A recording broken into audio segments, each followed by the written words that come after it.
unreal to Donald. She notices how closely both her mother and father monitor all of their children now for warning signs.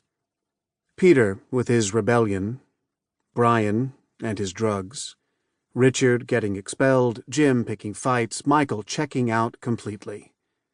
To complain or cry or show any emotion at all, Mary knows, will send the message that something might be wrong with her, too.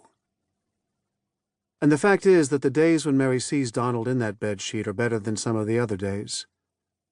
Sometimes after school, she comes home to find Donald in the middle of an undertaking only he can understand, like transplanting every last piece of furniture out of the house and into the backyard, or pouring salt into the aquarium and poisoning all the fish.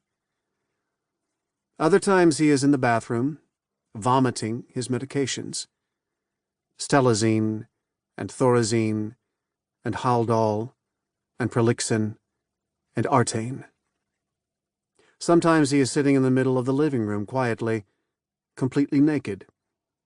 Sometimes the police are there, summoned by their mother after hostilities have broken out between Donald and one or more of his brothers. But most of the time, Donald is consumed by religious matters, explaining that St. Ignatius conferred upon him a degree in spiritual exercise and theology. He spends much of every day and many nights reciting in full voice the Apostles' Creed and the Lord's Prayer and a list of his own devising that he calls Holy Order of Priests, the logic of which is known only to him. DOM, Benedictine, Jesuit, Order of the Sacred Heart, Immaculate Conception, Mary, Immaculate Mary, Oblate Order of Priests, May Family, Black Friar, the Holy Ghost, Franciscan at the Convent, One Holy Universal, Apostolic, Trappist. For Mary, the prayers are like a faucet that won't stop dripping. "Stop it!" she shrieks, and yet Donald never does, pausing barely long enough to breathe. She sees what he's doing as a rebuke of her entire family, but mostly of their father, a faithful Catholic. Mary idolizes her father. So does every other Galvin child. Even Donald did, before he got sick. When Mary sees her father coming and going from the house whenever he likes, she is envious. She thinks about the sense of control that her father must enjoy by working so hard all the time. Hard enough to get out. It is the way her brother singles Mary out that she finds most unbearable. Not because he is cruel, but because he is kind, even tender.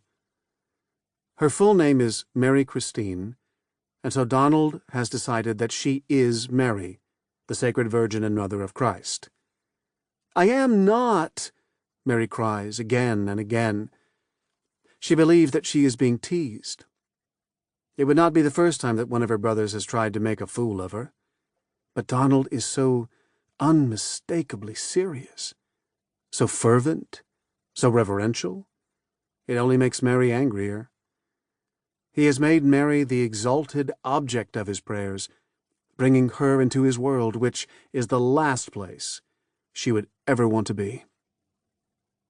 The idea that Mary comes up with, the solution to the problem of Donald, is a direct response to the rage she feels.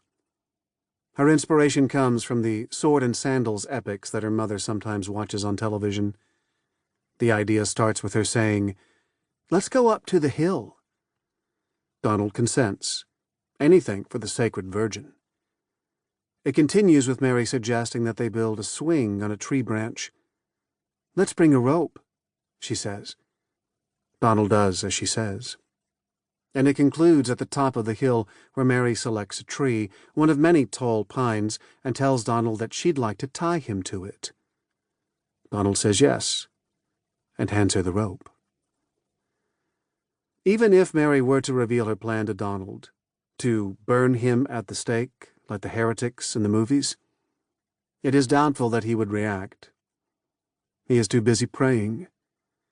He stands tightly against the tree trunk, lost in his own stream of words, as Mary walks around the tree with the rope, circling and pulling.